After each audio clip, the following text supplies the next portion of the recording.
Hey guys, welcome back to Waters Family Homestead.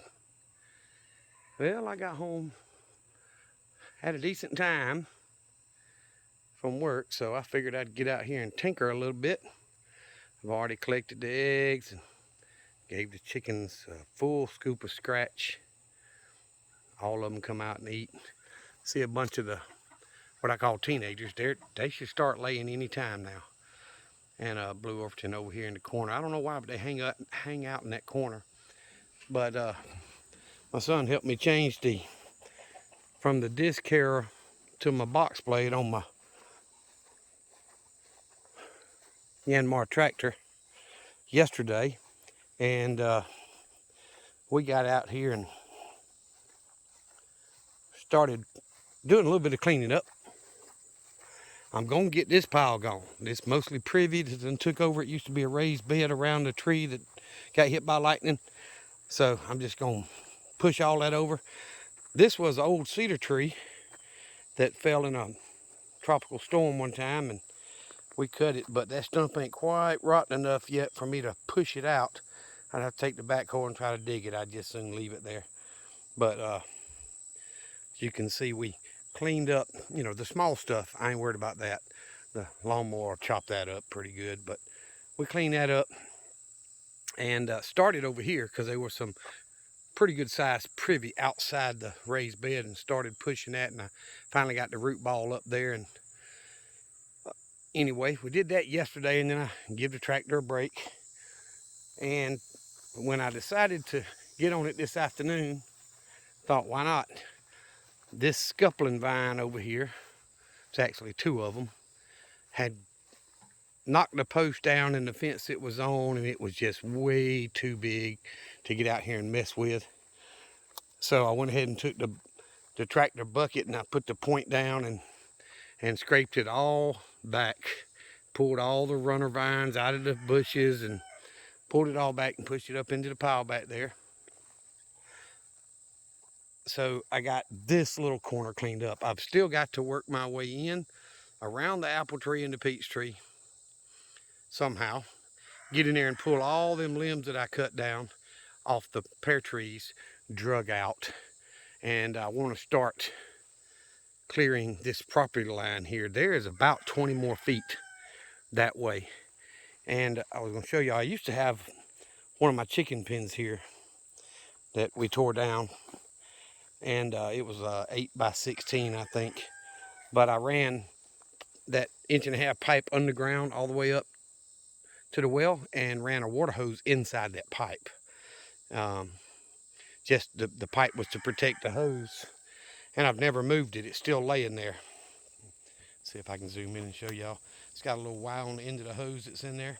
So the hose is still in the pipe and buried all the way up to the well, which is probably 100 to 150 feet, something like that. But anyway, I plan on trying to work on clearing. See, there's some scuppling vines that probably broke off as I was pulling everything out. But this privy is just taking over again, so I'm going to try to clear to the fence line again. And once I get this cleared up there, I'm going to drag all that stuff out from around my fruit tree so I can keep it cut. Because I went about a year before I bought that Kubota lawnmower and just kept going through mower after mower, and it was more than I keep cut. But now that I've got that one, it's really not that big a chore to keep this place cut, under normal circumstances anyway. And if I can get this fence row cleared again, get rid of the privy and all, and drag all that out, I can get this to where I could either increase the chicken run so they'll keep it, down for me, or I could just come in here with the mower and keep it cut and keep it up, because I want to take out those raised beds that were behind the chicken pens here. That big bush there was 4 foot by 16 foot long of raised beds where I had scuppling vines on this half, and then I did peppers and things like that on the other end, and did pretty good for me actually. But again, it just got too much for me to take care of by myself. So I plan on taking all that down. And there's a rose bush in there I've showed y'all in some videos when it blooms. But I'm going to take all that down and hopefully clean that up so I can keep this cut with the mower all the way back behind the chicken pen up to where the old dog pen is behind the well. And hopefully eventually get the dog pen and all that gone too. But I want to clear the fence line all the way down so that way I can keep it mowed, keep it maintained, and get some of my yard back, you know, around the chicken pens and all that. And that'll help increase some airflow when the wind blows and stuff as well. But my goal is to go all the way down my fence line, which is about 120, 125 yards, something like that, from here to the back corner. So we want to clear that fence line so I can run a new fence beside that old fence. That fence has been there for 50, 60 years, and it's not mine. It actually belongs to the property next to me that they don't take care of. So I'm just going to put my fence right beside it all the way down. I've had it surveyed, so it is actually on the line. And once I get it cleared, I'm going to run a new fence. And this is going to be my first paddock, this whole area here, for my goats. And that's kind of the goal anyway, is to get the first paddock done so I can have the goats in here. And they'll eat all the bushes and crap down, you know, and that way it's easier for me to maintain.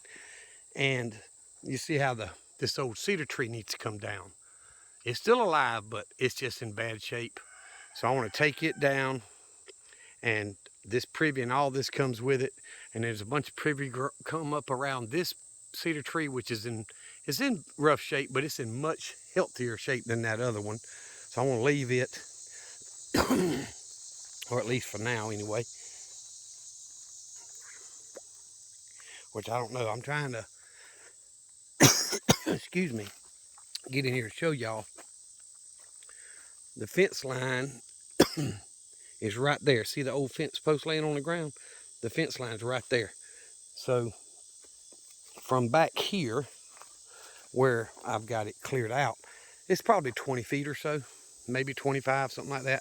But it's not that bad all the way down, especially this way, because I've kept this drivable, so I can drive my truck all the way down this fence, this property line, and then it turns and goes across the back and comes back up over there at the range. So you see the barrels, this is where we did the course. So you run to the first barrel, there's a little berm there where we did targets, and then you run to the next barrel way up there, and there's a berm where you did targets, and then you ran through the woods to another berm, and then up to another berm, and then back around to the classroom on the range over there. And I'll tell you what, it'll get your heart rate going while you're trying to run that course and hit targets, especially when we do the hostage target thing. So you don't want to hit the hostage type deal, but it'll get your heart rate up for rifle or pistol, either one. So there's a lot for me to do, and you know, I need to put a new motor in this tractor or have it rebuilt, but other than that, it works fine for me. So I'm going to work it a little at a time and see if I can't get this all cleaned up. And now that I've got, you know, it back and it's running and that good stuff, I'm going to try to use it a little bit and get this cleaned up all the way down. And my goal is I had started clearing this, y'all don't, I didn't have my YouTube channel back then, but about from where my old building is and chicken pens and all, from there all the way back here was nothing but privy when I bought this property. So I've cleared it once. I'm going to have to clear it again and keep it maintained, hopefully. But get the first paddock done for the goats. And while they're in there and they're eating on all that mess and cleaning it up, hopefully I can get the second paddock done, which will be directly behind it at the back of the property from the end of this one to the back, and then do a third one and then another fourth one. So I'll be able to get pigs and goats and rotate them through those paddocks so they can help me keep it all the brush and stuff down. So that's my goal. But you know, as usual, that's a lot for one guy to do, and my son's been helping me a little bit, but y'all know if he gets back busy at work, that's liable to change. So I have to bite off little pieces at a time until I get it done. But either way, I pushed an old dead tree down there back there last week, and the top part of the tree came out and landed across here while I was on the tractor. And the roll cage might have saved me, but it probably would have knocked my butt out if it had come back a little further. So my son kind of got on to me about that, but it is what it is. Work's got to get done. Y'all know how it is. So anyway, I've got that scuppling vine knocked back down. I am sure it will come back. I've got scuppling vines in the back of the property here and over toward the middle. And then again, there's some more on this other side. So I've got woods on that side of my property that I've never cleared. So, hopefully one day, maybe, if I live long enough. That's a big if nowadays, y'all. But anyway, I'm working on it. I hope y'all are working on your plans, trying to make your bug out location or your homestead or whatever it is that you've got your mind set on that you want to do. I hope you're working on it a little bit. I enjoy this kind of stuff. It does get tiring. It is a lot of work, but I enjoy doing some of this stuff. And my son and I were discussing my fuel supply, my gas supply and all. So we've got a plan to get some gas storage that's going to be secure, and I ain't got to worry about the weather getting to it and all, instead of all my little cans, and some diesel fuel storage. And I want to increase my propane storage, all that stuff. Yeah, it's a great time, isn't it, with the Bidenomics? Great time to buy more fuel. That $237 the other day for 55 gallons hurt, but I'd rather pay a little bit extra right now with it being high and I need it than wait 2, 3, 6 months and this stuff be back up to where it was, close to $5 a dadburn gallon.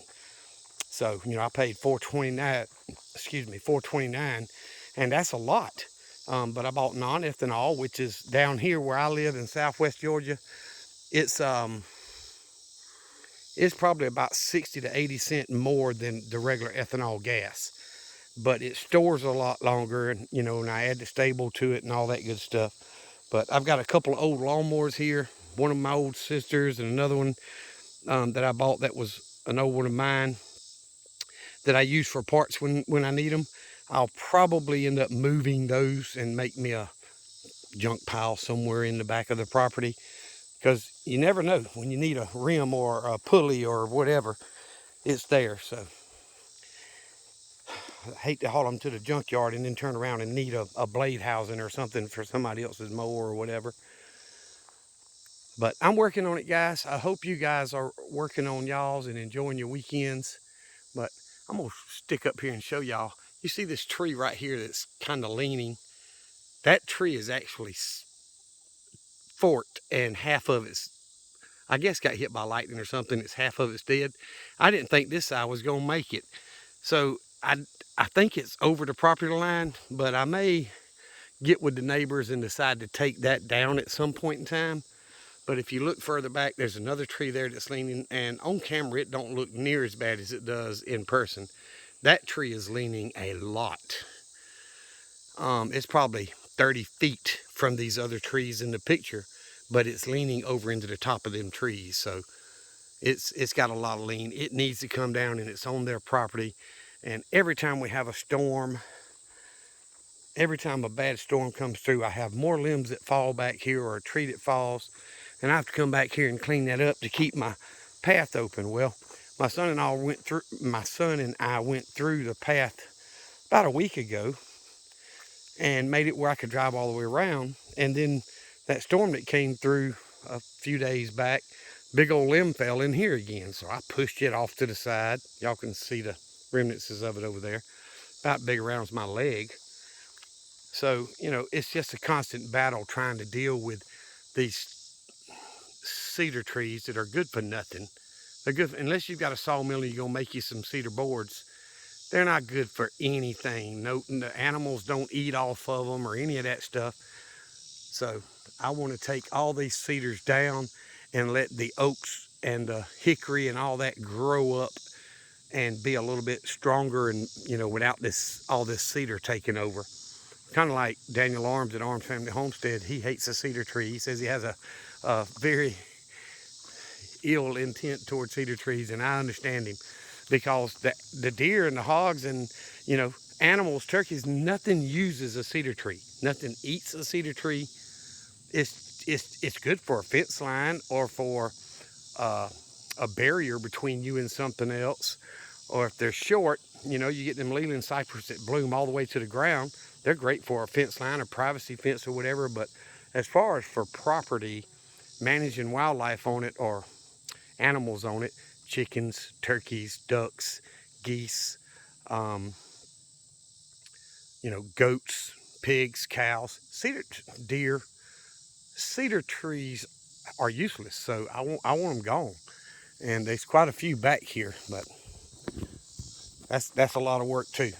But I'm gonna keep working on my stuff, guys, a little bit along as I can. But this tractor is the reason I need to increase my diesel fuel storage, because it holds, I think, about 8 gallons in the tank. I'm not positive, 6 or 8 gallons. And I don't think I've ever used more than a tank and a half since I've had it. But I've got a 5-gallon can, which will just about fill the tank back up if I was to run out. But, you know, try not to.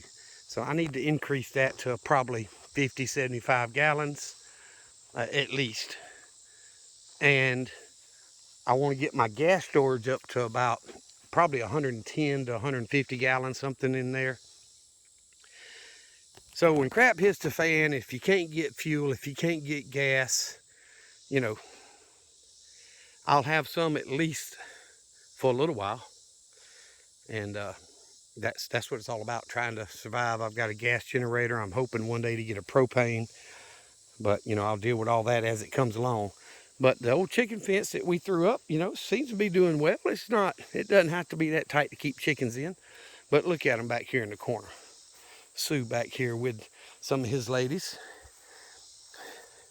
They know I did some grading back here, and they want any animal, frog, lizard, worm, whatever, anything that comes out of this ground and gets close to them, they're going to eat it. That's just what they do. But I'm pleased with it. I hope I get time to do more this weekend. We've got our men's group again in the morning, and then again, of course, church on Sunday. If you're in the area, send me a message. Let's meet up. Be glad to take you to church with me. Guys, remember what I always tell you. Jesus Christ loves you, and so do I. Y'all be safe. Be prepared.